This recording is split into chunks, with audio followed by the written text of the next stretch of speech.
Now the next type of representation is your Newman, that is projection. We can say that Newman projection. The next type of representation, Newman projection. So what is Newman projection? It's a very interesting one. Here also we are having staggered and eclipsed. In staggered, the bond angle is 60 degree here. Listen. And here in eclipsed, the bond angle between them will be 0 degree. In the previous one also, in the sawhorse, we have seen the bond angle between them was 0 degree, isn't it? And staggered it was anti-parallel, isn't it? 180 degree. So here also same thing, remember it. Eclipsed, 0 degree, bond angle between them. And in staggered it will be 60 degree. Now how do we represent it? Let me write one formula, then only you will come to know. CH3 single bond CH3. How will I represent this particular one? CH3 single bond CH3. Let us take, this is the first carbon atom. The first carbon atom, I represent it in this way. This is carbon and this is your hydrogen. See this one first. The first carbon atom. Let us see. This is the first one I have represented. Mind it? Okay. Are you following? Now next, I have to represent the second carbon atom. This is your second carbon atom. The circle which I have drawn it here. The circle which I have drawn it here. This is your second carbon atom. This is second carbon atom. Okay. Now there how many H is there? That is 3 hydrogen is there. So if it is staggered, then here the bond angle will be C. It is 60 degree. Here one H, here another H, and here another H. The bond angle between them is 60 degree. We can say that. Okay. Fine. So this is your the first carbon. This is your first carbon containing 3 hydrogen, and this is the circle is your second carbon. Alright, containing 3 other hydrogen. So this is your what I said, staggered. Staggered. Here the angle is 60 degree between them. The angle is 60 degree between them. Okay, fine. Now next, eclipsed. Same thing this. Eclipsed. I draw a circle first. Then you draw it in this way. Then it is in this manner. Hydrogen, hydrogen, hydrogen, hydrogen, hydrogen, and hydrogen. You can see the bond angle is how much? 0 degree. So it is known as eclipsed. This is said to be as eclipsed. This is known as. This is staggered and this one is eclipsed. Fine. Now you can ask me, sir, one more will be there. Then what will I do? Let us say one more will be there. CH2, then CH3. Fine. So this is first, this is second, and this will be your third. Clear? This is the first one. See. Now second one, what will I do? Second is attached to, that is nothing but CH3. So one hydrogen is being less here. Previously what it was there? CH3 is there. Listen carefully. Previously CH3 was there. Now one hydrogen is less, and in place of that what I am putting? CH3 group, isn't it? So that's it. I will do it. Here I will put CH3. Done. That is propane. You will say butane. One more I will put it. Suppose butane, one more CH2. So here this hydrogen I will replace it. This hydrogen I will replace it, and I will put it here. Another, that is CH2 group. I will be putting it, not CH3, CH2 group. I will be putting it. Alright now? Clear? So this is your nothing but that is your CH3. Then this is CH2. This one is, that is we can say that, and this is nothing but is your CH3.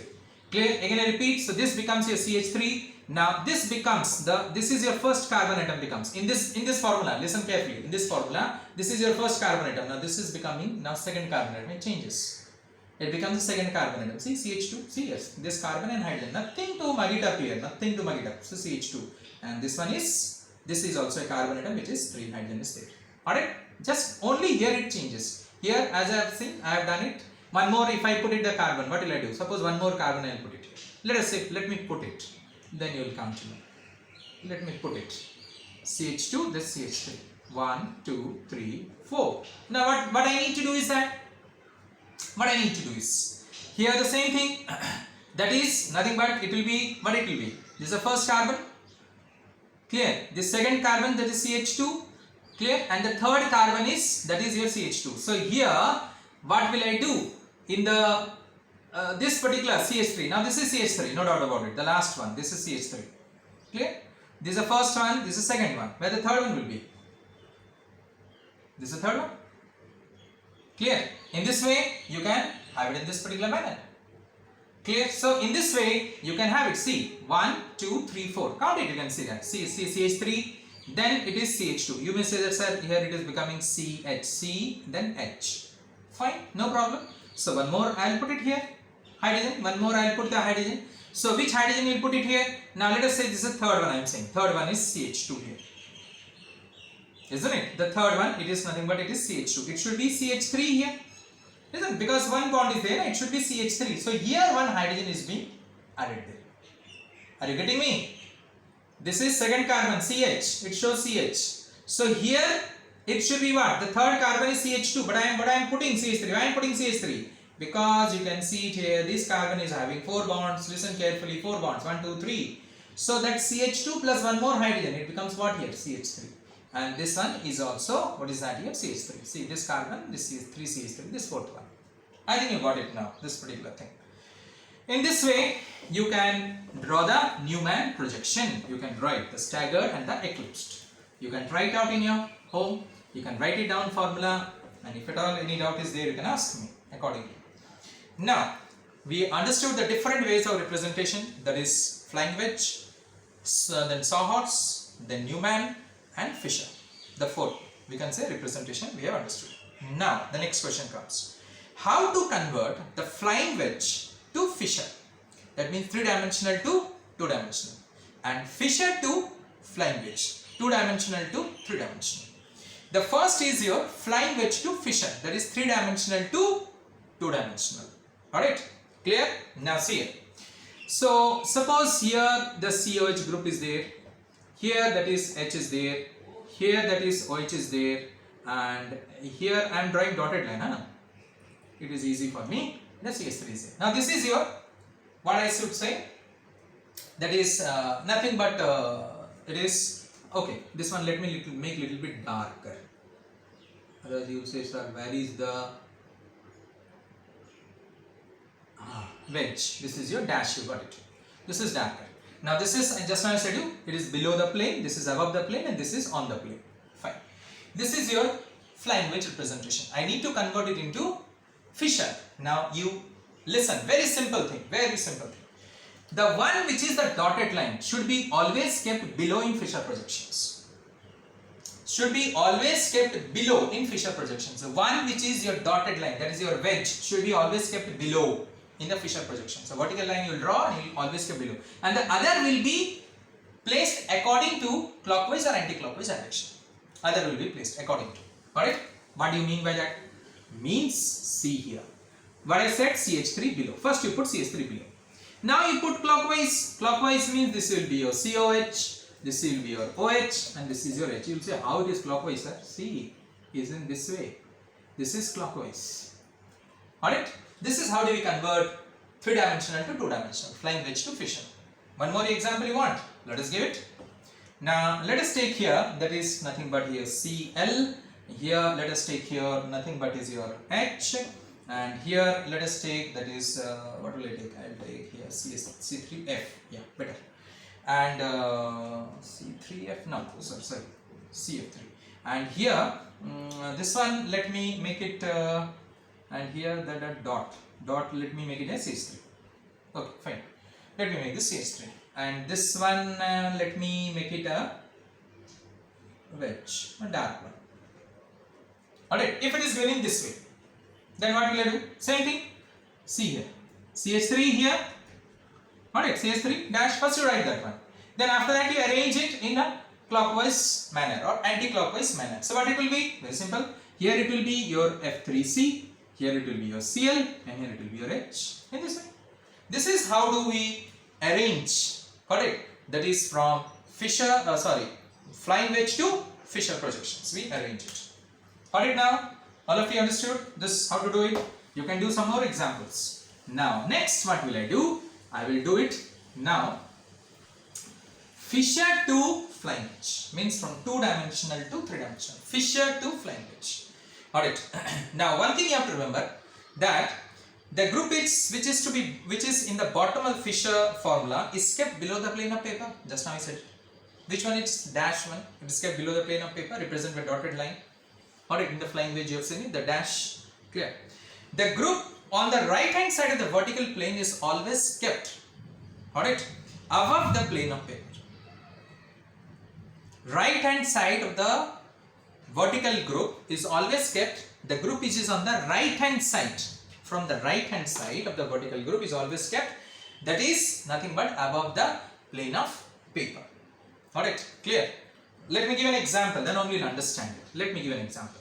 Here, let us say this is COH, here it is, what will I do, that is let us say here it is, not CH3, I will take something else, Cl, and here it is H and here it is OH. Alright, so this is below, you can see it here, this is below. So what will I do? Carbon and dot. Alright, so this is your Cl. Clear now?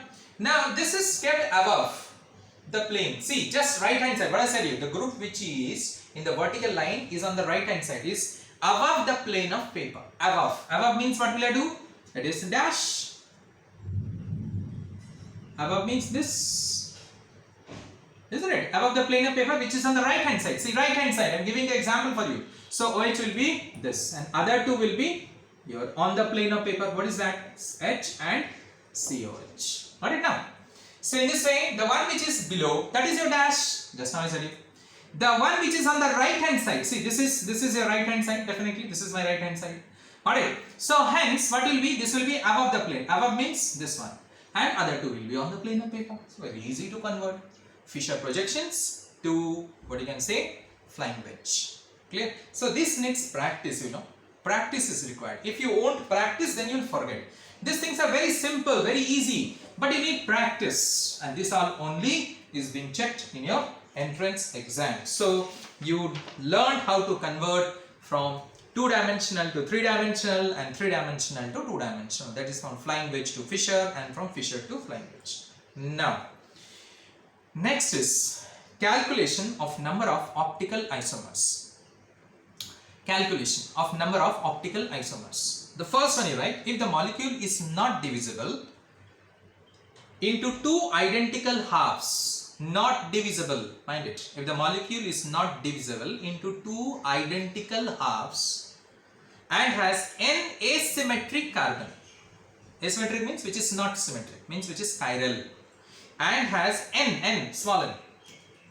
What I said, the molecule is not divisible into two what you can say identical halves and has n asymmetric carbon, means n chiral carbon atom is being there, n chiral carbon atom. Now let me give an example to you.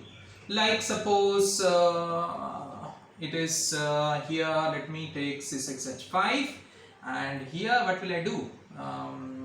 Here let me take, that is nothing but the CH3, done.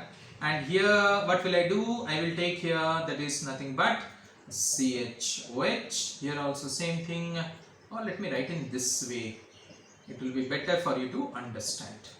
Then CHOH,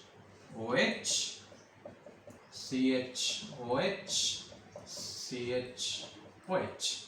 So these are the chiral asymmetric carbon atom. You can see it is not into two. Sorry, the line I forgot. Yeah. So here you can see here there is 3 carbon atoms and this side also 3 carbon atoms. But alright, this one. But are they identical? No. Here it is CH5 and here it is CH3. So it is not identical and has got n number of asymmetric carbon atoms. So n is what here? 4. Here n is how much? 4, na? 1, 2, 3, 4.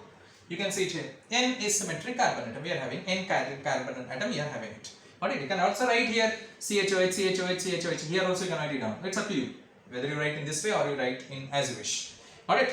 Then what is the formula to calculate the number of optically active compound, number of enantiomers, number of meso compound, alright, number of racemic mixture? Then what is the formula? So one by one you write down. I told you already the criteria. It is not divisible, it is it does not have two identical halves, and it has got n asymmetric carbon atom. N asymmetric, we can say that. Clear? Here n is 4, it can be 2 also, anything it can be, the values. Right, number of optically active form is equal to 2 to the power n. Number of optically active form is equal to 2 to the power n. N here is 4, so 2 to the power 4 optically active compound will be. Next, number of enantiomeric pairs. Number of enantiomeric pairs. Now, what I said you? Number of optically active form, it's 2 to the power n. Let us take this one as A. the answer will get it. Like here 2 to the power 4 is how much? 16. So here A is 16 I am taking. So symbolically I have to give it. Na? So I am giving the symbol, that is 2 to the power n is equal to A. I am taking it. So what I said, number of optically active forms 2 to the power n. Like here in this example 2 to the power n means 2 to the power 4 is equal to 16. We got it. Which is equal to A. Fine. Now next what I said, number of enantiomeric pair is equal to A by 2. Number of enantiomeric pair. Enantiomer will be pair. Na? Always it will be pair, isomers. It will be A by 2. Number of racemic mixture also will be A by 2. Always remember it. Number of enantiomeric pair and racemic mixture always will be A by 2. Always will be A by 2. So it is A by 2. Number of racemic mixture. Number of mesomers will be 0. No mesoforms will be here. Number of mesomers will be 0. Got it? Now this is one of the criteria. Got it. Now second criteria. Second one. If the molecule is divisible into two identical halves, the first one was two non-identical, was not identical. If the molecule is divisible into two identical halves, then the number of isomers depends on the number of asymmetric carbon atom. Then the number of isomers, what isomers? Optically active isomers, or we can say in one word, configurational isomers, because we are reading configurational isomerism. Na? So number of configurational isomers, that also we can say, because in exams it may come, instead of optically active or something like that, it will come number of configurational isomers. Then what is that? Same thing. Number of configurational isomers depends on the number of asymmetric carbon atom. Got it? So what will be the formula here? So here the formula will be same thing. Number of optically active form. Here it was 2 to the power n. Here it will be 2 to the power n minus 1. Got it? Now it is same. It is. Let us say 6H5, 6H5. Let us say. Now what I am giving you, it is same. Both are same. Identical. Got it? And got, that is asymmetric carbon atom. So here what is the formula? It is not 2 to the power n. The criteria which I gave it to you. Here the formula will be 2 to the power n minus 1, which is equal to A. 2 to the power n minus 1, which is A. So number of optically active form is 2 to the power n minus 1, which is A. Same number of enantiomeric form is A by 2. Number of racemic mixture is also A by 2. I said you already, it will be the same for all. Next, number of mesomers. Initially that was 0. It will be 2 to the power n by 2 minus 1. Number of mesomers, 2 to the power n by 2 minus 1. Now this one we will take it as M. Number of optically active form is 2 to the power n minus 1, which is A. And number of mesomers is 2 to the power n by 2 minus 1, which is as M. So number of configurational isomers will be how much? A plus M. Number of configurational isomers, listen carefully and write. Total number of configurational isomers will be A plus M. Optically active plus optically inactive. Meso is optically inactive in nature. Na? In this way, we can say that. Clear? So, in this way, we can calculate the number of, what you can say, optical isomers. We can say that, we can calculate. Fine. Now, next is, we have studied already, enantiomers, diastereomers we have studied. So, we are going to study a little bit more about it. Thank you.